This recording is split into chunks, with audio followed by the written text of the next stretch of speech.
So tangent. What are your thoughts on? Are you going to like hypothetically utilize something like LL? Fuck yes. F yes. F yes. Do you guys remember me dropping? Do you guys remember me dropping that epic? And that's not like.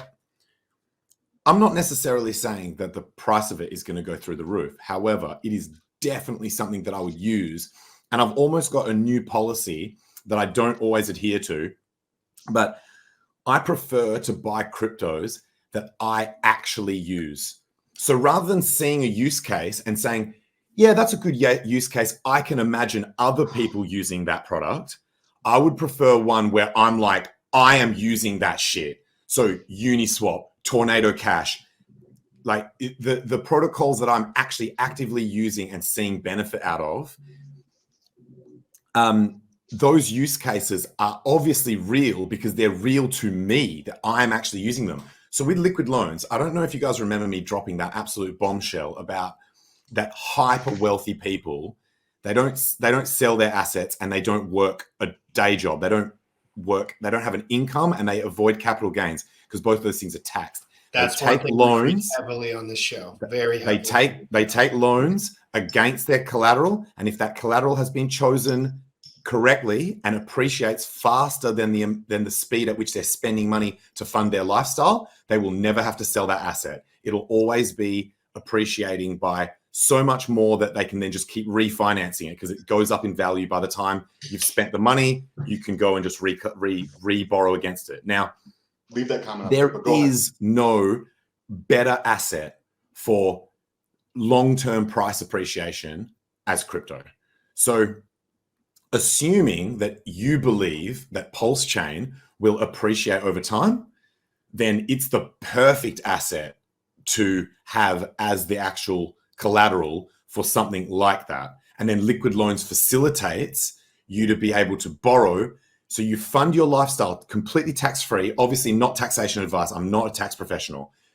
But as far as my understanding goes, and advice that I have been given from people who are tax professionals that I can't legally pass on officially, this is legit. Like, this is a legit way that you can borrow money and provide. Critically, you can't get liquidated, because if you get liquidated in the sense of what Jesse was just explaining, then that becomes a taxable event because your collateral is being sold to cover the loan once it comes down to that ratio. So you to legally maintain that tax-free status, you have to make damn sure that you do not get liquidated on one of those troves, or stagger them so that you might cop capital gains on one of them, but not like the whole lot or some shit like that.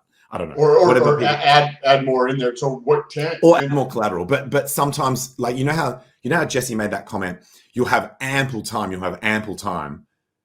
I don't know about that, because you know how volatile crypto can be. So when he says you got ample time, that's assuming that the market is not in free fall, you know? So that will depend on two factors: what percentage you are over collateralized and how quickly the market is falling.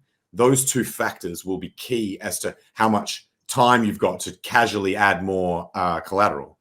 And what Jesse was saying, it's in a waterfall type of style. So I'm assuming somebody's probably gonna have, whether they do it or somebody in the community does it, is have a cascading thing so that you get to see where your address is. And if you're towards the bottom, would be cool. Right? That would be cool.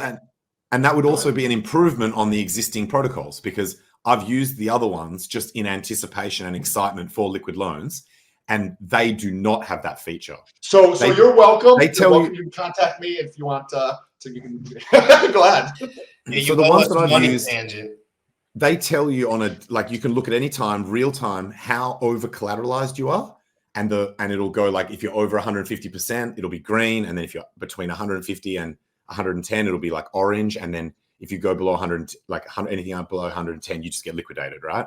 So, but I would think it would be useful if you basically, it's that analogy of, like, you don't have to outswim the shark. You just have to outswim you just have to be the second fastest. Sorry, you only have to be the second slowest swimmer or faster to not get eaten by the shark, right?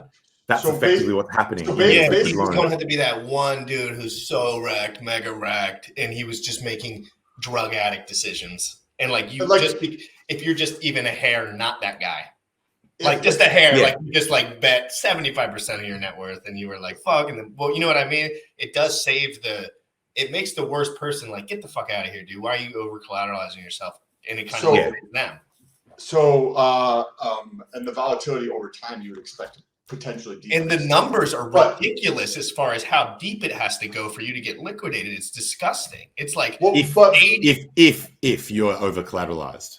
I know it's like if you're collateralized 1,000%, you can survive an 89% drop. Hex is down just under 80%, but took since September to get there. Keep USDL in the stability pool, and you can pull it out as a safety hedge. But being collateralized Oh, that's 1,000% is like Really? you're only borrowing a tenth of the value, right? Like so you got 100 grand, you're only pulling. you know out what I mean? 10,000. Like, yeah. So if you'd have to put in 10 grand worth of Pulse to borrow a grand, like it's